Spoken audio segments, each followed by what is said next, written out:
এতিয়া IOCL ৰ LPG ডিস্ট্ৰিবিউটৰৰ পৰা নতুন কানেকশ্যন বা ডাবল বটল কানেকশ্যন লওক অথবা ডেবিট ক্ৰেডিট কাৰ্ড সোৱাইপ কৰক পেমেণ্ট এপ অথবা অনলাইন বেংকিংৰ জৰিয়তে কৰক ডিজিটেল পেমেণ্ট আৰু লাভ কৰক ডেইলি এট্ৰাক্টিভ প্ৰাইজ জিকাৰ সুযোগ লগতে আছে কাৰ টিভি মিক্সাৰ কাম গ্ৰাইণ্ডাৰ প্ৰিমিয়াম LPG ষ্ট'ভৰ দৰে মেগা প্ৰাইজেছ এই অফাৰ উত্তৰ পূবৰ IOCL ৰ নিৰ্বাচিত LPG ডিস্ট্ৰিবিউটৰশ্বিপত 31 ডিচেম্বৰলৈকে উপলব্ধ হ'ব এতিয়া ঘৰ নিৰ্মাণ কৰাটো কিমান যে সহজ হৈ পৰিছে কি হ'ব এতিয়া ইমানবোৰ কাম এতিয়াও বাকি আছে হয় এতিয়াও যে কিমান বস্তু কিনিবলৈ বাকি আছে কেনেকৈ সম্পূৰ্ণ হ'ব এই গৃহ নিৰ্মাণৰ কাম চিন্তা নকৰিব ভিন্দেও লাইফষ্টাইল হোম কালেকশ্যন আছে নহয় য'ত সকলো ধৰণৰ সামগ্ৰী একেখন প্ৰতিষ্ঠানতে পোৱা যায় আটাইতকৈ ডাঙৰ কথাটো হ'ল য'ত উচিত মূল্য আৰু উচিত মানদণ্ডৰ সামগ্ৰী উপলব্ধ আমাৰ প্ৰতিষ্ঠানত পোৱা যায় tiles sanitary bath fitting modular kitchen painting wallpaper plywood furniture fitting UPVC door khirki electrical সামগ্ৰী চিমনি আদিৰ লগতে আৰ্কিটেকচাৰ আৰু ইণ্টেৰিয়ৰ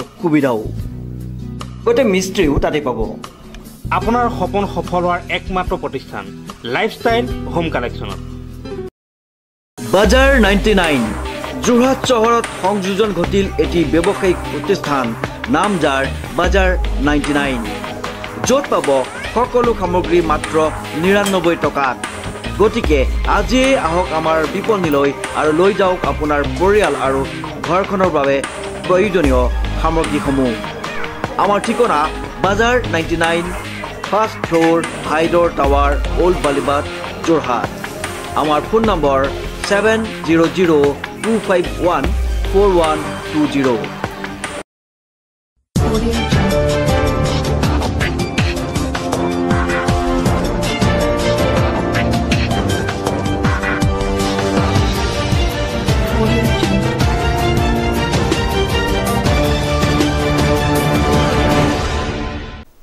নমস্কাৰ নিউজ নাওৰ বাতৰিলৈ স্বাগতম জনাই ষ্টুডিঅ'ত মই উৎপল দাস চাওঁ কি আছে আজি আমাৰ বাতৰিত টিয়কৰ এখন চৰকাৰী মহাবিদ্যালয়ৰ বাহ্যিক পৰিৱেশে সকলোকে কৰিছে আকৰ্ষণ নিউজ নাওৰ এক বিশেষ প্ৰতিবেদন টিয়কৰ এখন চৰকাৰী বিদ্যালয়ৰ বাহ্যিক পৰিৱেশে সকলোকে আকৰ্ষণ কৰিছে পেলনীয়া সামগ্ৰীৰে ছাত্ৰ ছাত্ৰীয়ে বিভিন্ন সামগ্ৰী সাজি পৰিৱেশ সংৰক্ষণৰ চেষ্টা কৰিছে টিয়ক অঞ্চলৰ গ্ৰাম্য অঞ্চলৰ এখন বিদ্যালয় টিয়ক ৰজাবাৰী উচ্চতৰ মাধ্যমিক বিদ্যালয় উক্ত বিদ্যালয়ৰ বাহ্যিক পৰিৱেশে এতিয়া সকলোৰে দৃষ্টি আকৰ্ষণ কৰিবলৈ সক্ষম হৈছে পেলনীয়া সামগ্ৰীসমূহ পেলাই নিদি বা আৱৰ্জনা হিচাপে ব্যৱহাৰ নকৰি সেইসমূহ সামগ্ৰী বিভিন্ন সৃজনীশীল সামগ্ৰী নিৰ্মাণত ব্যৱহাৰ কৰি সকলোৰে দৃষ্টি আকৰ্ষণ কৰিছে বিদ্যালয়ৰ একাংশ ছাত্ৰ ছাত্ৰীয়ে জুইকলা বাঁহ ডাঠ কাগজ বটলৰ সাফৰ আদি সামগ্ৰীসমূহ ব্যৱহাৰ কৰি তৈয়াৰ কৰিছে বিভিন্ন সামগ্ৰী তদুপৰি ছাত্ৰ ছাত্ৰীসকলে বিদ্যালয়ৰ চৌহদতে নিৰ্মাণ কৰা এখন ক্ষুদ্ৰ উদ্যানত এনে সামগ্ৰীৰে প্ৰস্তুত কৰা গড় কাছ পদুম ফুলৰ লগতে পানীৰ এক জুৱলি নিৰ্মাণ কৰাৰ লগতে মহামাৰী কৰোনাৰ সজাগতা সম্পৰ্কে এখন প্ৰাচীৰ পত্ৰিকা আৰু বিদ্যালয়ৰ চৌহদতে কল খেতি কৰি প্ৰতীকী অৰ্থত পৰিৱেশ সংৰক্ষণৰ বাবে সকলোকে আহ্বান জনাইছে চৰকাৰী বিদ্যালয়খনৰ শিক্ষকসকলৰ তত্ত্বাৱধানত ছাত্ৰ ছাত্ৰীসকলে দেখুওৱা এই শৈল্পিক প্ৰতিভা এতিয়া সকলোৰে চৰ্চাৰ বিষয় হৈ পৰিছে পেলনীয়া সামগ্ৰীৰ দ্বাৰা বস্তুৰ দ্বাৰা আমি বিভিন্ন বস্তু নিৰ্মাণ কৰিছোঁ আৰু আমাৰ পৰিৱেশ আমি সুন্দৰকৈ ৰাখিবৰ কাৰণে সজাগতা আনিবৰ কাৰণে আমাৰ ছাত্ৰ ছাত্ৰীসকলৰ মাজত যাতে সজাগতাটো আহে বা সজাগতাৰ যোগেদি যাতে তেওঁলোকৰ নিজৰ পৰিৱেশ ঘৰখনৰ পৰিৱেশ বিদ্যালয়ৰ পৰিৱেশ যাতে সুন্দৰকৈ ৰাখিব পাৰে তাৰ সামগ্ৰী বনাইছোঁ বা তৈয়াৰ কৰাইছোঁ তেওঁলোকৰ যিখিনি সৃষ্টিশীল প্ৰতিভা আছে সেই প্ৰতিভাখিনি আমি যাতে বিকাশ ঘটাব পাৰোঁ সেই উদ্দেশ্যে আমি আজি এই কামখিনি হাতত লৈছোঁ কলপুলি আনিছোঁ সংগ্ৰহ কৰি আৰু সেই কলৰ পুলি আমাৰ বিদ্যালয়ত আমি এখন সুন্দৰ ফাৰ্ম বনাইছোঁ তাৰ লগতে আমি ছাত্ৰ ছাত্ৰীসকলকো বিতৰণ কৰি দিছোঁ কলপুলি যাতে তেওঁলোকে সেই কলপুলি নিজৰ ঘৰত সুন্দৰকৈ ৰুব পাৰে ভালকৈ সেই কল লগাব পাৰে আৰু লগাই তেওঁলোকে যাতে এটা নিজৰ ভৰিৰ ওপৰত নিজে থিয় দি খাব পৰা এটা আত্মনিৰ্ভৰশীল শিক্ষা ব্যৱস্থা আমি প্ৰস্তুত কৰিছোঁ টিয়কৰ পৰা মাধুৰ্য বৰাৰ ৰিপৰ্ট নিউজ নাও 24/7 খোৱাঙত ব্যৱসায়িক ধন দাবী বন্দুকৰ গাড়ীৰে আঘাত কৰি পলায়ন কৰিলে দুৰ্বৃত্ত নিউজ নাওৰ এক ৰিপৰ্ট ডিব্ৰুগড় জিলাৰ খোৱাং আৰক্ষী থানাৰ অন্তৰ্গত বোকাহোলা গাঁৱৰ এজন ব্যৱসায়ীক পূৰ্বে দাবী কৰা ধন নিবলৈ আহি ব্যৱসায়ীজনক আঘাত কৰি পলায়ন কৰে তিনিজনীয়া এটা দুৰ্বৃত্তৰ দল। আৰক্ষী সূত্ৰে জানিব পৰা মতে আজিৰ পৰা প্ৰায় 2 বছৰৰ পূৰ্বে বোকাহোলা গাঁৱৰ প্ৰতিষ্ঠিত ব্যৱসায়ী পৰমা চৌধুৰীক ধন দাবী কৰিছিল। সন্ধিয়া প্ৰায় 7:30 এজন যুৱক ব্যৱসায়ীজনৰ প্ৰতিষ্ঠানত প্ৰৱেশ কৰি 2 বছৰ পূৰ্বে দাবী কৰা ধন নিবলৈ অহা বুলি জানিবলৈ দিয়ে। লগে লগে ব্যৱসায়ীজনে চিঞৰ বাখৰ আৰম্ভ কৰাত ধন নিবলৈ অহা যুৱকজনে লগত অনা বন্দুকৰ গাদীয়ে ব্যৱসায়ীজনৰ পেটত আঘাত কৰি তিনিজনীয়া দুৰ্বৃত্তৰ দলটো এখন মটৰচাইকেলেৰে হালধিবাৰীৰ দিশে পলায়ন কৰে। মই এই ওচৰৰ কিনাৰৰ ঘৰৰ পৰা গাখীৰ আনিবলৈ যাওঁ। আজিও গাখীৰ আনি মানে 6:30 বজাত ঘৰ সোমাইছোঁ। ঘৰ সোমোৱাৰ পিছত মোৰ স্কুটি বাহিৰত আছিলে, চাবি লৈ যাব লওঁতে দুৱাৰ মুখত কাপোৰ বান্ধি টুপি লগোৱা মানুহ এজন সোমাই মোক হাতত দীঘল নাল লগা বন্দুক আছে লৈ পেলাই কৈছে যে গাড়ীত বহ। আগতে বোলে পইচা বিচাৰিছিলোঁ, তেতিয়া পইচা নিদি সাংবাদিকক জনাই দিলি আজি পইচা লাগে। তাৰপিছত মই গাড়ীত নবহি লাহেকৈ কিনাৰলৈ কিনাৰৰ পৰা গৈ বাহিৰলৈ ওলাই দিলোঁ। ওলাই দিয়াৰ পিছত মোৰ পিছে মোৰ লগে লগে আগলৈ গৈ আকৌ আগবাঢ়ি ধৰি বন্দুক টোৱাই মোক মাৰিবলৈ লৈছে, বোলে মাৰি দিম। তাৰপৰা মই হাতেৰে বন্দুকটো ঠেলি ছাইড কৰি দিয়াত বন্দুকেৰে মোৰ এই টুকুৰা জেগাত একমাৰ মাৰি দিয়াত মই চিঞৰ বাখৰ লওঁতে সি গুচি গ'ল, ইয়াৰ পৰা পলাই গুচি গ'ল।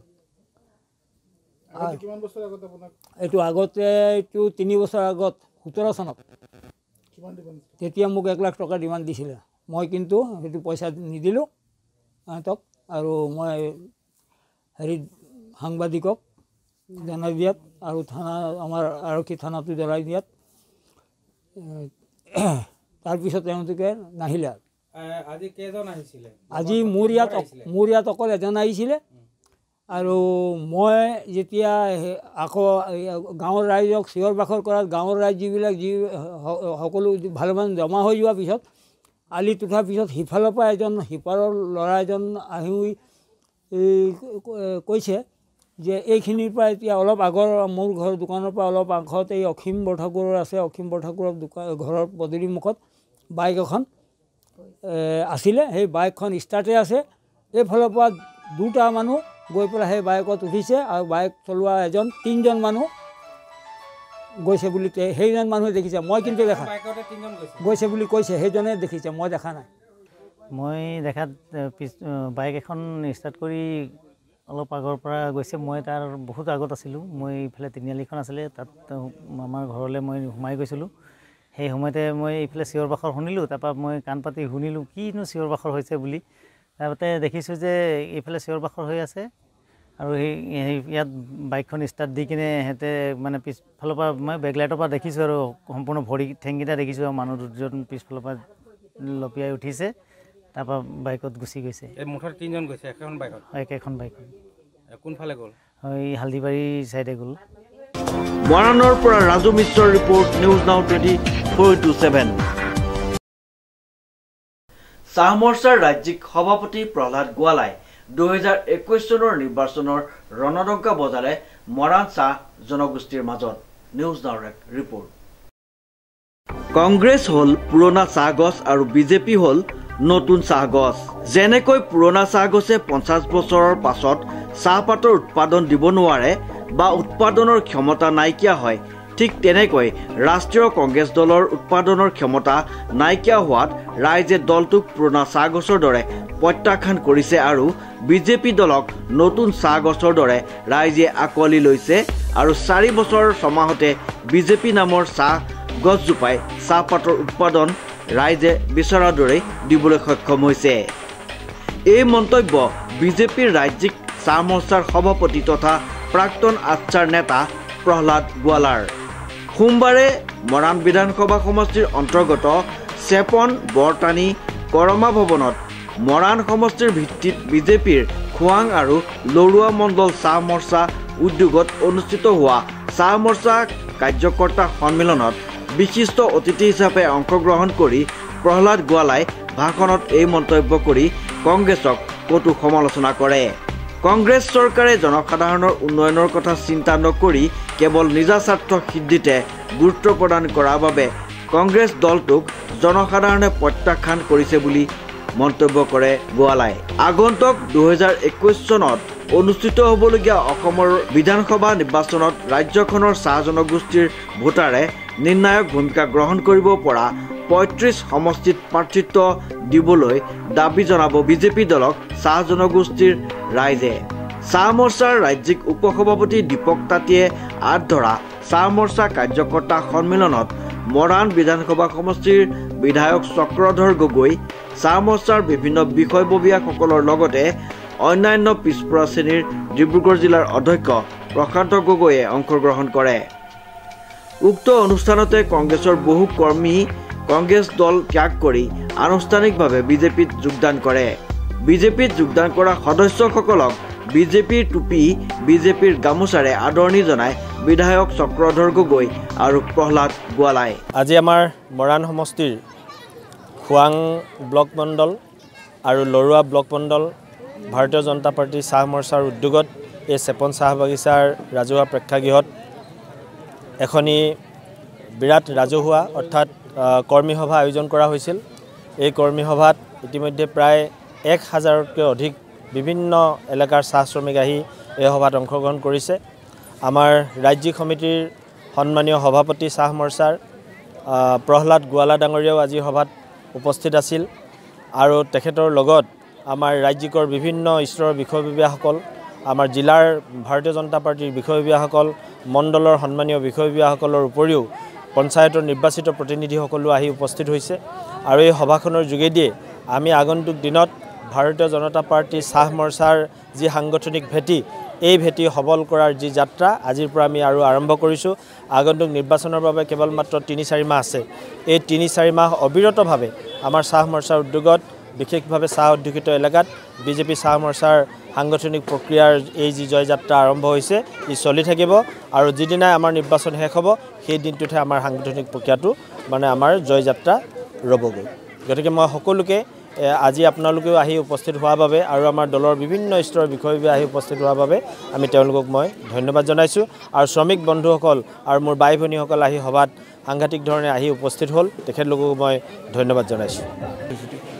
চাহ মৰ্চাৰ অসম প্ৰদেশ সমিতিৰ উদ্যোগত আৰু ডিব্ৰুগড় জিলা তথা আমাৰ মণ্ডল সমিতিৰ সহযোগত প্ৰথমবাৰৰ বাবে সমষ্টি ভিত্তিত চাহ উদ্যোগিত যিবিলাক আমাৰ সমষ্টি আছিল এই সমষ্টি ভিত্তিত চাহ মৰ্চাৰ কাৰ্যকৰ্তা সন্মিলন অনুষ্ঠিত কৰা হৈছিল আৰু সেই হেতুকে আজি মৰাণ বিধানসভা সমষ্টিৰ অন্তৰ্গত চেপন চাহ বাগিচাৰ এই বৰটানী কৰ্মা ভৱনত মণ্ডল ভিত্তিত আমাৰ কাৰ্যকৰ্তা সন্মিলন অনুষ্ঠিত কৰা হ'ল আৰু ইয়াত আপোনালোকে দেখিছে যে যথেষ্ট সংখ্যক আমাৰ চাহ শ্ৰমিক ৰাইজে স্বতঃস্ফূৰ্তভাৱে আহি আমাৰ এই সভাত উপস্থিত হৈছেহি। ইয়াৰ পৰা এটাই কথা আমি উপলব্ধি কৰিব পাৰোঁ যে বিগত যিটো বিধানসভা নিৰ্বাচন আছিল 2014 চনৰ, এই বিগত বিধানসভা নিৰ্বাচনৰ তুলনাত যি 21ৰ যি নিৰ্বাচন হ'ব, এই 21ৰ নিৰ্বাচনত আৰু অধিক ভোট আমি লাভ কৰি পেলাই ভাৰতীয় জনতা পাৰ্টি জয়যুক্ত হ'ব, এইটো নিশ্চিত। আৰু ইতিমধ্যে আমাৰ ৰাজ্যিক সভাপতিয়ে কৈছে যে আজিৰ এই মৰাণ বিধানসভা চাহ মৰ্চাৰ তৰফৰ পৰা আজি ৰণঢংকা বজোৱা হৈছে আৰু নিশ্চিতভাৱে ৰণঢংকা আমি বজাইছোঁ আৰু এই ৰণঢংকাৰ জৰিয়তে আমি প্ৰতিখন বাগিচাত ইমান ডাঙৰ এটা গুণগুমনি আমি লৈ যাব বিচাৰিছোঁ, যিটো গুণগুমনিৰ দ্বাৰা কংগ্ৰেছৰ যিবিলাক প্ৰতিনিধি আছে সেই প্ৰতিনিধিবিলাকক আমি একেবাৰে সমষ্টিৰ পৰা উঠুৱাই আমি পেলাই দিবলৈ সক্ষম হ'ম। নিশ্চয় আমি ভাৰতীয় জনতা পাৰ্টি চাহ মৰ্চাই প্ৰথম কথা হ'ল যে আমি সদায় দলক শক্তিশালী কৰাৰ কাৰণে আমি কাম কৰি আহিছোঁ আৰু সেই দলটোক শক্তিশালী কৰাৰ ক্ষেত্ৰত আমাৰ এটা কাৰ্যসূচী আমি হাতত লৈছিলোঁ, সাংগঠনিক যাত্ৰা আৰু সন্মিলন। গতিকে সেই কাৰ্যসূচী আমাৰ অব্যাহত আছে। মৰাণৰ পৰা ৰাজু মিশ্ৰৰ ৰিপৰ্ট, নিউজ নাও 24/7 যোৰহাট।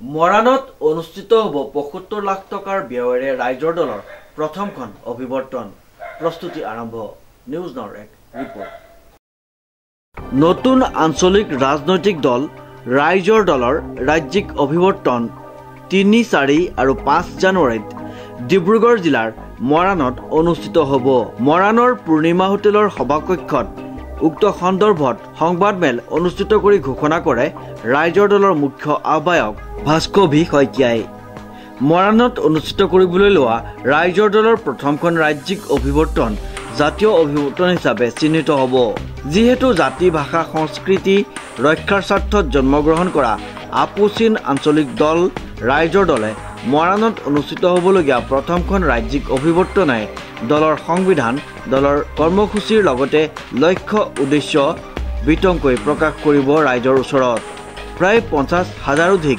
ৰাইজ উক্ত অভিৱৰ্তনত অংশগ্ৰহণ কৰিব সেয়েহে মৰাণৰ পূৰ্ণিমা হোটেলত এক কৃষক মুক্তি সংগ্ৰাম সমিতিৰ সম্পাদক ধৈৰ্য কোঁৱৰে আঁত ধৰা ৰাজহুৱা সভাত মৰাণৰ তুলসী দাসক সভাপতি অংকুৰ শইকীয়া মোহিনী মোহন লিগিৰা আৰু ধ্ৰুৱজ্যোতি ফুকনক সম্পাদক হিচাপে লৈ এখন শক্তিশালী অভিৱৰ্তন অভ্যৰ্থনা সমিতি গঠন কৰি কাৰ্যত অগ্ৰসৰ হৈছে জাতীয় অভিৱৰ্তনত প্ৰথমতে গুৰুত্ব পাব আমাৰ দলৰ সংবিধান আৰু তাতোতকৈ আটাইতকৈ গুৰুত্বপূৰ্ণ বিষয়টো হৈছে সমগ্ৰ অসমবাসীক আমি কৈ আছোঁ যে আমি বিজেপিৰ দৰে কোনো ভুৱা প্ৰতিশ্ৰুতি লৈ ৰাজনীতি কৰিবলৈ অহা নাই আমি এক অসমবাসীৰ জাতীয় কৰ্মসূচী লৈ ৰাজনীতি কৰিবলৈ আহিছোঁ আৰু যি জাতীয় কৰ্মসূচীৰ কথা কৈছোঁ এই জাতীয় কৰ্মসূচী এই আমাৰ যি আগন্তুক অভিৱৰ্তনত চূড়ান্ত হ'ব আৰু এই অভিৱৰ্তনতে আমি জাতীয় কৰ্মসূচী ৰাইজৰ মাজত মুকলি কৰিম আৰু ৰাইজে গম পাব এই জাতীয় যি কৰ্মসূচী হ'ব যে কেনেকুৱা এক নতুন অসম গঢ়াৰ ভিছন আৰু মিছন লৈ আমি ৰাইজৰ দল আগবাঢ়ি আহিছোঁ ইতিমধ্যে আমি এতিয়ালৈকে চূড়ান্ত পৰ্যায়লৈ অনা নাই আমি কালিলৈ আমাৰ অভ্যৰ্থনা সমিতিৰ প্ৰথমখন কাৰ্যনিৰ্বাহক আমি দিছোঁ তাতে পূৰ্ণাংগ ৰূপ আমি দিম এতিয়াই বিষয়খিনি স্পষ্ট আমি কৰিব পৰা নাই তাৰ দ্বিতীয় কথাটো হ'ল আমাৰ প্ৰায় ৭৫ পৰা ৮০ লাখ টকাৰ আমি এটা বাজেট আৰু ৫০ৰ পৰা ১ লাখ মানুহৰ যিহেতু আমি এটা বাজেট ল'বলগীয়া হৈছে গতিকে কম দিনৰ ভিতৰত আমি সেইখিনি কাম প্ৰায় আজিৰ পৰা আৰম্ভ কৰিছোঁ ইতিমধ্যে আজি আমাক মুক্ত হস্তে মানুহে প্ৰায় এই টেবুলখনতে আমি আজি ১০ লাখ টকা কালেকশ্যন কৰিছোঁ যি পাৰিছে দিছে সেই ধৰণে আমি আমাৰ অভিৱৰ্তনৰ কাৰণে অসমীয়া মানুহৰ মৰাণবাসী ৰাইজৰ চৰাইদেউ শিৱসাগৰ ডিব্ৰুগড় আৰু অসমৰ বিভিন্ন প্ৰান্তত থকা জিলা বা যি কমিটিয়েই নহওক তেখেতসকলৰ পৰা আমি যি সহায় সহযোগিতা পাব লাগে আমি আশা কৰিছোঁ আৰু নিশ্চয় দিব বুলি ভাবিছোঁ যাৰ ফলত নেকি মৰাণত এই ঐতিহাসিকখনত অনুষ্ঠিত হ'ব লগা জাতীয় যি অভিৱৰ্তনখন ই এক জাতীয় সমস্যাক সমাধান কৰিবৰ কাৰণে ৰাইজৰ সহায় সহযোগিতাৰ আমি অভিৱৰ্তনখন সাফল্যমণ্ডিত কৰিব পাৰিম বুলি আমি আশা ৰাখিছোঁ আৰু আমি সাংঘাতিক ধৰণে আমি কৰ্মপন্থা গ্ৰহণ কৰিছোঁ আৰু খুব কম দিন হ'লেও ইয়াক আমি ভাল ধৰণে সফল কৰিব পাৰিম বুলি আমি বিশ্বাসী যিহেতু শক্তিশালী যিখন কমিটি বনাইছোঁ সম্পাদক যিকেইজন আছে সেইকেইজনো যথেষ্ট সক্ৰিয় মানুহ আৰু ৰাইজে মোকো সক্ৰিয় বুলি ভাবিছে যেতিয়া কিমান সক্ৰিয়তাৰে আপোনালোকৰ এই জাতীয় স্বাৰ্থটো কাম আগবঢ়াব পাৰিম অনাগত সময়ত আপোনালোকে নিশ্চয় এইটো প্ৰমাণ পাব ইতিমধ্যে আমি কৈছোঁ যে আমাৰ 3 দিনৰ যি কাৰ্যসূচী থাকিব সেই কাৰ্যসূচী এতিয়ালৈকে আমি প্ৰকাশ কৰিব পৰা পৰ্যায়লৈ অহা নাই গতিকে যি কাৰ্যসূচী থাকিব আমি অহাকালিলৈ কাৰ্যনিৰ্বাহক সভাখনেহে আমি সিদ্ধান্ত গ্ৰহণ কৰিম গতিকে এই নিশ্চয় আমি হয়তো পঞ্চশ্বহীদৰ নামতো দিব পাৰোঁ বা তেনেধৰণৰ আমি বা অসমৰ স্বনামধন্য কোনোবা এজন ব্যক্তিৰ নামতো দিব পাৰোঁ সেইটো আমি কমিটিয়ে সিদ্ধান্ত ল'ব লাগিব মোৰ ব্যক্তিগতভাৱে সেইটো উত্তৰ দিব মই নোৱাৰিম দ্বিতীয় কথাটো হ'ল যিহেতু আমাৰ মৰাণ বাণিজ্য মহাবিদ্যালয়ৰ কাষৰ যিখন পথাৰ আছে আমি তাতে আমাৰ এই অভিৱৰ্তনটো অনুষ্ঠিত কৰিবলৈ আমি যোজা চলাইছোঁ আৰু ইতিমধ্যে ফাইনেল যে তাতেই সেই বস্তুটো হ'ব মৰাণৰ পৰা ৰাজু মিশ্ৰৰ ৰিপৰ্ট নিউজ নাও 24/7 চিনামৰা মহাবিদ্যালয়ৰ অধ্যক্ষ ডক্টৰ অঞ্জন শইকীয়াৰ সভাপতিত্বত অনুষ্ঠিত হৈ যায় এখনি শোকসভা নিউজ নাওৰ এক ৰিপৰ্ট 15 ডিচেম্বৰ মঙ্গলবাৰে চিনামৰা মহাবিদ্যালয়ৰ অধ্যক্ষ ডক্টৰ অঞ্জন শইকীয়াৰ সভাপতিত্বত গত 14 ডিচেম্বৰ সোমবাৰে অসমৰ এগৰাকী যশস্বী লোকসংস্কৃতিৰ গৱেষক লেখক সাহিত্যিক পেঞ্চনাৰ দক্ষিণ যোৰহাটৰ অন্তৰ্গত গন্ধিয়া গাঁৱত জন্মগ্ৰহণ কৰা বৰ্তমানে চাকৰি সূত্ৰে ডিগবৈ নিগাজী বাসিন্দা চিনামৰা মহাবিদ্যালয়ৰ অন্যতম উদ্যোক্তা জয়কান্ত গন্ধিয়াৰ পৰলোকগামী হোৱাত শিক্ষক কৰ্মচাৰী ছাত্ৰ ছাত্ৰীৰ উপস্থিতিত এখনি শোকসভা অনুষ্ঠিত হৈ যায় উক্ত সভাত শিক্ষক শিক্ষয়িত্ৰী তথা ছাত্ৰ ছাত্ৰীসকলৰ বহুকেইজনে তেখেতৰ বহুমুখী প্ৰতিভা তথা সান্নিধ্যৰ কথা শ্ৰদ্ধাৰে সোঁৱৰে। উক্ত সভাতেই তেখেতৰ বিদেহী আত্মাৰ সদগতিৰ অৰ্থে মহাবিদ্যালয়ৰ পৰিয়ালে গভীৰ শ্ৰদ্ধা নিবেদন কৰি 1 মিনিট সময় মৌন প্ৰাৰ্থনা জনায় আৰু সভাত উপস্থিত সকলোৱে শোকসন্তপ্ত পৰিয়ালবৰ্গলৈ গভীৰ সমবেদনা জনাই মহাবিদ্যালয় অৰ্ধছুটিৰ ঘোষণা কৰে। সগৌৰৱে জনাবলৈ পাই সুখী হৈছোঁ যে তেখেত আমাৰ মহাবিদ্যালয়ৰ প্ৰতিষ্ঠাপক অধ্যক্ষ আনন্দ শইকীয়াদেৱৰ সহপাঠী বন্ধু, লগতে মোৰ সম্বন্ধত পেহাসু। যে নহওক, এইগৰাকী ব্যক্তিয়ে চিনেমাৰ মহাবিদ্যালয়খনৰ সাহিত্যৰ ক্ষেত্ৰত সমৃদ্ধি কৰাৰ ক্ষেত্ৰত এক অভূতপূৰ্ব বৰঙণি যোগাইছে। তেখেতৰ প্ৰথম যিখন আত্মজীৱনী, এইখন হ'ল আত্মজীৱনী জীৱনৰ এটি দুটি ক্ষণ। এই গ্ৰন্থখন আমাৰ মহাবিদ্যালয়ৰ শাখা সাহিত্য সভাই যোৱা 2016 চনত প্ৰকাশিত কৰিছিল। আমাৰ মহাবিদ্যালয় আমি কৰিছিলোঁ। ঠিক তেনেধৰণে এই বছৰ 2021 চনৰ 17 তাৰিখে আমাৰ যিটো ৰাষ্ট্ৰীয় বঁটা, ৰাজ্যিক বঁটা আমি প্ৰদান কৰোঁ, সেই বঁটা প্ৰদান অনুষ্ঠানত তেখেতৰ ইয়াৰ দ্বিতীয় সংখ্যাটো উন্মোচিত হোৱাৰ কথা আছিল। সেই গ্ৰন্থখনো আমাৰ মহাবিদ্যালয়ৰ ৰিচাৰ্চ চেণ্টাৰটোৱে প্ৰকাশ কৰাৰ সিদ্ধান্ত গ্ৰহণ কৰিছিল। কিন্তু দুৰ্ভাগ্যবশতঃ তেখেতক আমি হেৰুৱালোঁ। যি কি নহওক, আজি তেখেতৰ যিটো দ্বিতীয় সংখ্যা, সেই সংখ্যাটো তেওঁক আমি কৰঙাৰ এটা নিৰ্দিষ্ট স্থানত আমি দ্বিতীয় সংখ্যাটো আমাৰ মহাবিদ্যালয়ৰ পৰা প্ৰকাশ কৰি তেখেতৰ ৰাজহুৱা শ্ৰদ্ধাঞ্জলি দিয়াৰ আমি সিদ্ধান্ত গ্ৰহণ কৰিছোঁ। এইটো অন্ততঃ তেখেতৰ কাম নিকামখিনি স্বাৰ্থটো হৈ যাওক। ঠিক তেনেধৰণে আমাৰ মহাবিদ্যালয়ৰ ৰিচাৰ্চ চেণ্টাৰৰ পৰা তেখেতৰ যিখিনি ৰচনাৱলী, এতিয়ালৈকে তেখেতে 70খন উপন্যাস ৰচনা কৰিছে। আপোনালোকে নিশ্চয় জানে, পঢ়িছে নে নহৈছে নাজানো। 70খনতকৈ ওপৰ উপন্যাস ৰচনা কৰিছে। 700ৰ ওপৰৰ বিহু সম্বন্ধীয় খুব মননশীল প্ৰবন্ধ তেখেতে ৰচনা কৰি অসমৰ বিভিন্ন আলোচনীত তেখেতৰ প্ৰকাশ হৈছে। গতিকে সেইখিনিও আমাৰ গৱেষণা কেন্দ্ৰটোৰ যোগেদি অনাগত দিনত আমি এক বিশ্লেষণাত্মক অধ্যয়নৰ যোগেদি আমি এখন গ্ৰন্থ পঢ়িব পাৰোঁ নেকি, সেই সংগতটো আমি ইয়াত ব্যৱস্থা গ্ৰহণ কৰিবলৈ সাজু আছোঁ আৰু গ্ৰহণ কৰিম। আজি এইখনত আপোনাৰ তেখেতলৈ আমি শ্ৰদ্ধা জনাইছোঁ আৰু মোৰ বক্তব্য ইমানতে সামৰণি মাৰিছোঁ। Bureau report, news now 24/7 Jorhat. বাতৰি শেষ হোৱাৰ আগতে জানি লওঁ আহক আজিৰ দিনটোৰ বতৰৰ বতৰা। আজিৰ দিনটোৰ সৰ্বোচ্চ তাপমাত্ৰা 23 ডিগ্ৰী চেলছিয়াছ আৰু সৰ্বনিম্ন 13 ডিগ্ৰী চেলছিয়াছ।